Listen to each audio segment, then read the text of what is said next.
So, when you picture Christmas, what comes to mind? Probably cozy family gatherings, decorated trees, right? It all feels so timeless, like it's been this way forever. Well, what if I told you that our version of Christmas is actually a pretty recent invention, and that the original holiday was so wild, so chaotic, that the first English settlers in America actually banned it? Yeah, that's the story we're going to unwrap today. Just let that sink in for a second. Can you imagine getting arrested for putting up a wreath or for singing a carol? I mean, it sounds completely absurd to us now, but back in early America, this was a very real possibility. And the penalty? Well, that was real too. 5 shillings. It might not sound like a ton of money, but it was the price you'd pay for breaking a very, very specific law. That's right. The fine was for Christmas keeping.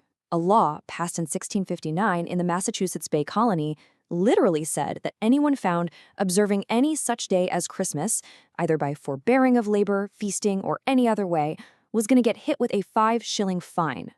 This wasn't some friendly suggestion, it was a criminal offense. You could be legally punished for taking Christmas Day off from work. And that right there is the million-dollar question. Why on earth would a deeply religious society, of all people, want to outlaw the celebration of Christ's birth? Well, to answer that, we've got to look at the messy, shocking, and frankly, super rowdy holiday they were actually trying to ban. To really get this, you have to forget everything you know about a modern Christmas. Seriously, the holiday celebrated back in 17th century England wasn't about peace and goodwill. Nope. It was a season of sanctioned chaos, a tradition known as misrule. Misrule was basically this period of time where the whole world turned upside down. Think of it like a pressure valve for a really rigid society. The poor got to mock the rich, and a peasant could be crowned the Lord of Misrule to lead the chaos. And Christmas? That was the absolute peak of this tradition, a time for behavior that would land you in jail any other week of the year. I mean, the contrast is just staggering. The Christmas the Puritans knew, it involved public drunkenness, gambling, street brawls. And instead of polite carolers singing at your door, you had wassailers, which was basically a form of aggressive, intimidating begging. It was the absolute polar opposite of our quiet, family-focused holiday today. Historian Stephen Nissenbaum just nails the description here. He talks about these groups of lower-class men going door to door to the homes of the wealthy.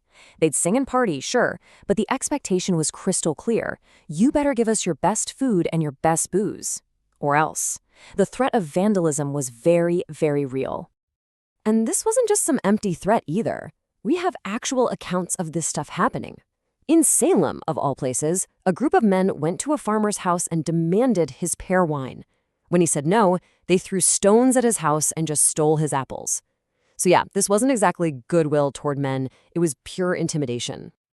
So, when you're faced with that kind of holiday, this group of super devout, reform-minded Protestants, yep, the Puritans, had some, let's say, serious objections.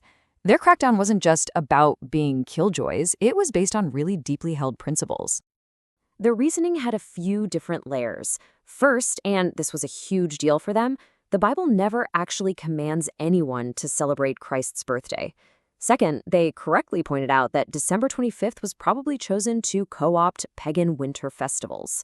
Third, the very name Christmas sounded way too Catholic to their Protestant ears.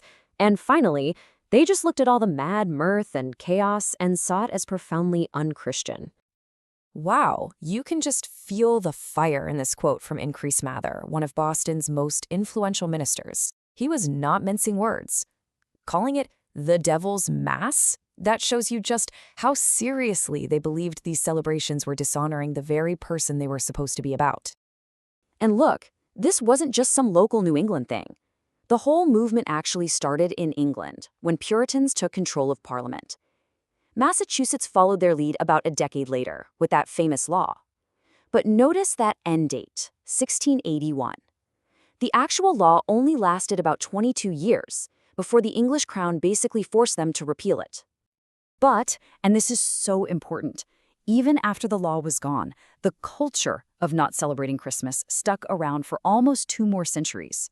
The famous Puritan judge Samuel Sewall wrote in his diary year after year, and you can tell he's pretty satisfied, noting that on December 25th, the shops were open and it was business as usual. The cultural ban turned out to be way more powerful than the legal one. So, if that old Christmas pretty much died out in America, how did we get the holiday we have today? Well, it turns out it was completely reinvented in the 19th century, and it was driven by a whole new set of social anxieties. See, those old traditions of misrule hadn't totally vanished. In the growing cities of the 19th century, these rowdy street celebrations were starting to look less like harmless fun and more like a real threat to social stability. The upper classes wanted to find a way to tame the holiday, to get it under control. So they basically launched a campaign to completely reshape Christmas. The solution? Take the party off the streets and move it inside, into the private family home. The whole focus shifted away from drunken adult revelry and toward the innocence of children. This is the moment our modern, family-centered Christmas was born. And, it needed a new mascot. And this poem was a cultural game changer. First published in 1822, it gave America its definitive version of Santa Claus. Not some lord of misrule, but a jolly, gentle, gift-giving saint who visited quiet, sleeping homes. It was the perfect story for this new, respectable Christmas. And of course, this new focus on children and giving gifts was a perfect match for the booming consumer economy of the 19th century. Merchants jumped on the idea of a gift-heavy Christmas and started advertising presents for the whole family. Which brings us to one last really crucial date. Remember where our story began?